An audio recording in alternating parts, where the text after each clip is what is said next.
MS Excel की किसी seat में अगर आप मल्टीपल सीट्स से कुछ डाटा लेके आते हैं तो शायद आप जो फॉर्मूला यूज करते होंगे कुछ इस प्रकार यूज करते होंगे। जैसे यहाँ पर मेरे को समरी वाली सीट में इन सभी सीट्स का सम चाहिए, तो आप यहाँ पर कुछ इस प्रकार करते होंगे, इक्वल टू पहली सीट का डाटा, देन प्लस, फिर दूसरी सीट, फिर तीसरी सीट, फिर चौथी सीट। इस प्रकार आप इसको सम करते होंगे, जो एक बहुत ही लेंदी प्रोसेस है। जैसे आप यहाँ पर देख रहे हैं मेरे पास केवल 4 सीट्स हैं, तो मैंने 4 सीट्स को इंडिविजुअल जाकर यहाँ पर डाटा ले लिया है। बट अगर सीटें बहुत ज्यादा हो या इसमें मेरे को कुछ चेंज करना पड़े तो मेरे को दोबारा से वो सारा एडिट करना होगा। लेकिन MS एक्सेल में इसके लिए एक शॉर्टकट भी अवेलेबल है जिसको हम 3D फॉर्मूला के नाम से जानते हैं। तो आज की इस वीडियो में आपको बताऊंगा कि MS एक्सेल में आप 3D फॉर्मूला कैसे यूज कर सकते हैं और उसके लिए बेसिक रिक्वायरमेंट्स क्या क्या रहती हैं। इसी के साथ ही मैं आपको यहाँ पर 3D सम से रिलेटेड एक बोनस टिप भी दूंगा। तो आज की इस वीडियो को लास्ट तक जरूर देखें। अगर वीडियो आपको इन्फॉर्मेटिव लगे तो वीडियो को लाइक और शेयर जरूर करें। मैं यहाँ पर इसको सबसे पहले डिलीट कर रहा हूँ और मैं यहाँ पर आपको वो फॉर्मूला लगा के दिखाता हूँ। जैसे आप देख रहे हैं, जब भी मैं यहाँ पर इक्वल टू लगाता हूँ और मैं जब पहली सीट में जाके इस सीट का रेफरेंस लेता हूं तो यहाँ पर आप देखेंगे कि सीट के नाम के साथ कोटेशन मार्क्स लगा हुआ है। तो जैसा कि आप जानते हैं कि कोटेशन मार्क्स तभी आता है जब सीट के नेम में स्पेस रहता है, जैसे यहाँ दिख रहा है। अगर सीट के नेम में ये स्पेस नहीं है तो यहाँ पर कोटेशन मार्क्स नहीं आएगा, और अगर सीट के नेम में स्पेस है तो कोटेशन मार्क्स आएगा। अब अगर आप 3D फॉर्मूला लिखना चाहते हैं और सीट के नाम में स्पेस है तो मैं उसके साथ आपको बताता हूँ कैसे करते हैं। तो मैं बेसिकली स्टार्ट करता हूं यहाँ पर, क्योंकि हमें सम का फॉर्मूला लगाना है, तो मैं लिखता हूं इक्वल टू सम, देन पहली सीट में पहली सेल का रेफरेंस दे रहा हूं। जैसा आप यहाँ देख रहे हैं कि यहाँ पर जब मेरे को 2 सेल का सम करना होता है तो यहाँ पर सेल के एड्रेस के बीच में कॉलन का साइन लग जाता है। सेम इसी प्रकार जब हम मल्टीपल सीट्स का रेफरेंस लेते हैं तो यहाँ पर सीट्स के नेम के बीच में ये कॉलन का सिंबल लगाना होता है। तो उसको लगाना कैसे होता है वो आप समझते हैं। तो यहाँ पर मैं सबसे पहले केवल एक सेल का रेफरेंस लेता हूं। अब आपको जो सीट्स का रेफरेंस देना है वो कुछ इस प्रकार देना है। सीट का नाम जहां से स्टार्ट हुआ है वहां पे कोटेशन मार्क्स आपको रखना है। केवल सीट के नेम में एक कोटेशन मार्क्स रहेगा और एक एक्सक्लेमेशन मार्क्स रहेगा। तो मैं सेकेंड कोटेशन मार्क को यहाँ से हटा रहा हूं। देन कॉलन का सिंबल लगा के या तो आप मैनुअली लास्ट सीट का नाम यहाँ पे लिख सकते हैं या फिर इसको सेलेक्ट भी कर सकते हैं। जैसे मैं इसको सेलेक्ट कर रहा हूँ, आप यहाँ पर देख रहे हैं यहाँ पर नाम की स्टार्टिंग में कोटेशन मार्क्स आ गया है, तो मैं इस कोटेशन मार्क्स को यहाँ से रिमूव कर रहा हूँ। तो यहाँ पर आप देख रहे हैं कि 2 एक्सक्लेमेशन मार्क्स आ गए, तो मैं एक को रिमूव कर देता हूँ। अब जो कोटेशन मार्क्स स्टार्ट हुआ है वो पहली सीट के नेम से स्टार्ट हुआ है, और जब लास्ट सीट का नेम एंड हुआ है तो वहां पे कोटेशन मार्क्स खत्म हुआ है। देन एक एक्सक्लेमेशन मार्क्स लगा है, उसके बाद आपको सेल का रेफरेंस देना है। आप यहाँ देख रहे हैं कि जो हमने टोटल रेफरेंस दिया है इसमें कोटेशन मार्क्स एक ऐड हुआ है जो पहली सीट का नाम स्टार्ट हुआ वहां पे, और दूसरा ऐड हुआ है जब लास्ट वाली सीट का नाम खत्म हुआ है वहां पे, प्लस एक एक्सक्लेमेशन मार्क्स यहाँ पे लगा हुआ है। इसके बाद आपको सेल का रेफरेंस देना है। यहाँ पर आपको इस चीज का ध्यान रखना है कि जिन भी सीट्स का रेफरेंस आप यहाँ पर दे रहे हैं वहां पर जो डाटा है वो सेम सेल्स में अवेलेबल हो। अगर डाटा डिफरेंट सेल में अवेलेबल रहेगा तो फिर ये फंक्शन आपको सही वैल्यू लाकर नहीं देगा। इतना लिखने के बाद जब मैं एंटर प्रेस करूंगा तो आप यहाँ देखेंगे कि यहाँ पर उन सभी सीट्स का सम आ चुका है, क्योंकि यहाँ पर आप देख रहे हैं कि सेल को फ्रीज नहीं किया है। जब मैं इस फॉर्मूले को ड्रैग करूंगा तो सभी सेल्स में मेरे फॉर्मूले के अनुसार यहाँ पे डाटा आ चुका है। क्योंकि यहाँ पे फॉर्मेटिंग में कुछ इश्यू है, मैं इसको करेक्ट कर देता हूँ। तो आप यहाँ देख रहे हैं जो फॉर्मूला हमने लगाया था वो सभी सेल्स में लग चुका है। अगर आप ट्रेडिशनल वे से इस फॉर्मूले को वेरीफाई करना चाहते हैं तो मैं आपको 1 by 1 इन सब का सम यहाँ पर लगा के दिखा देता हूँ, जिससे केवल एक क्रॉस वेरिफिकेशन हो जाएगा कि जो डाटा आ रहा है वो सही है या नहीं। तो आप यहाँ देख रहे हैं ये डाटा 1 to 1 मैच कर रहा है, सभी डाटा यहाँ पे मैच कर रहे हैं।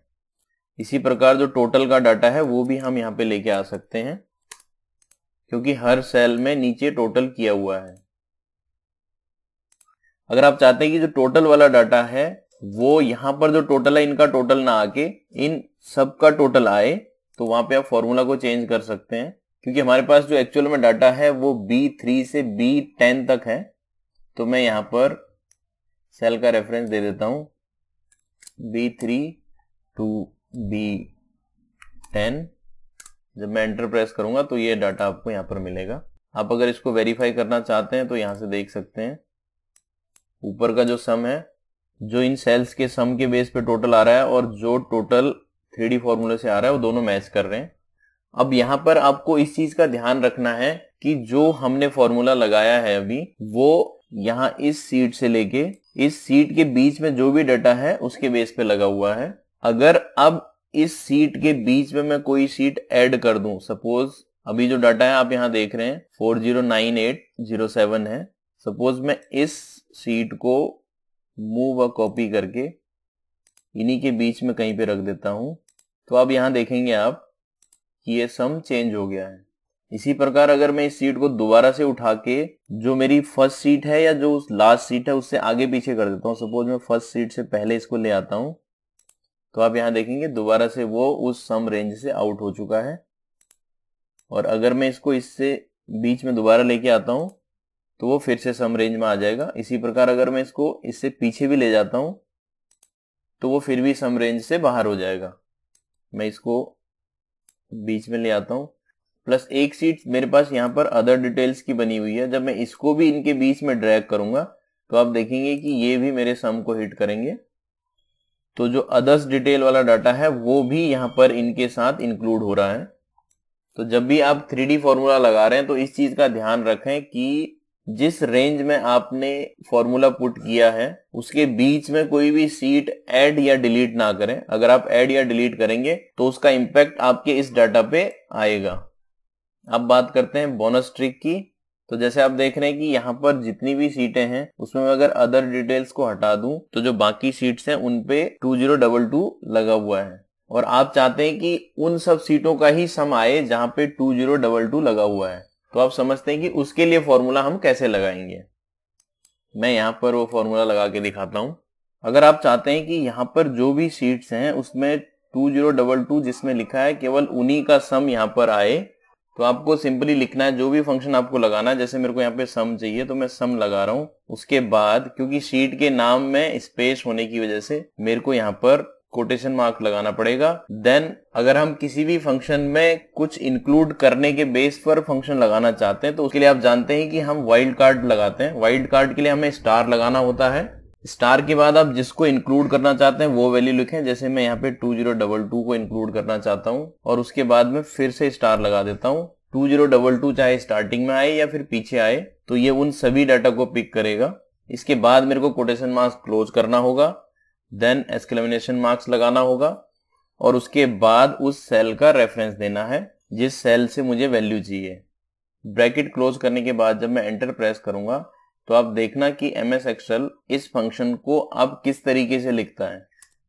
आप यहां देखिए, अब यहां पर एक्सेल ने क्या किया है कि 2022 गेम से लेके 2022 हेल्थ तक का पहले सम लिया है, देन 2022 यूटिलिटी से लेके 2022 प्रोडक्टिविटी तक का डाटा लिया है। आप यहां देखेंगे गेम से लेके हेल्थ तक का, देन यूटिलिटी से लेके प्रोडक्टिविटी तक का।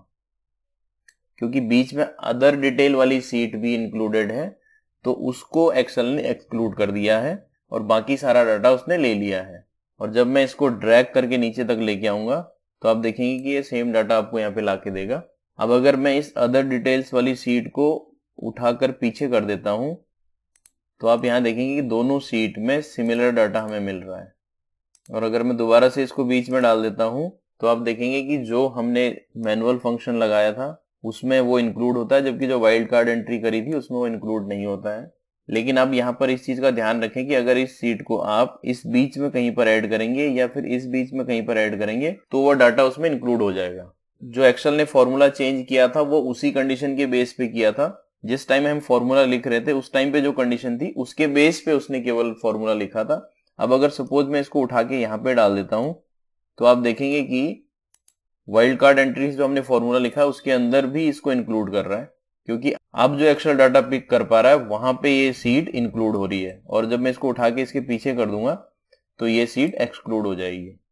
तो इस चीज का ध्यान रखें कि जो बोनस ट्रिक में मैंने आपको ट्रिक बताई है उससे जो एक्सेल फॉर्मूला लिखता है वो तभी काम करता है जब सीट अरेंज जिस तरह से आपने फॉर्मूला लिखते टाइम कर रखी थी उसी तरीके से रखें। अगर उसमें आप कुछ चेंज करेंगे तो वो डाटा के अंदर भी चेंज होगा। तो ये था एमएस एक्सेल का 3D फॉर्मूला। अगर आज की यह वीडियो आपको इन्फॉर्मेटिव लगी तो वीडियो को लाइक और शेयर करने के साथ साथ वीडियो का फीडबैक नीचे कमेंट सेक्शन में जरूर लिखें। और यदि आपने अभी तक हमारे इस चैनल को सब्सक्राइब नहीं किया है तो चैनल को सब्सक्राइब करने के साथ साथ बेल आइकन पर क्लिक करके ऑल ऑप्शन को सेलेक्ट करें, सो दैट जब भी मैं अपने इस चैनल पर न्यू वीडियो डालूं उसका नोटिफिकेशन आपको जल्दी से जल्दी मिले। और मैं मिलता हूं ऐसी ही किसी और इंटरेस्टिंग वीडियो के साथ।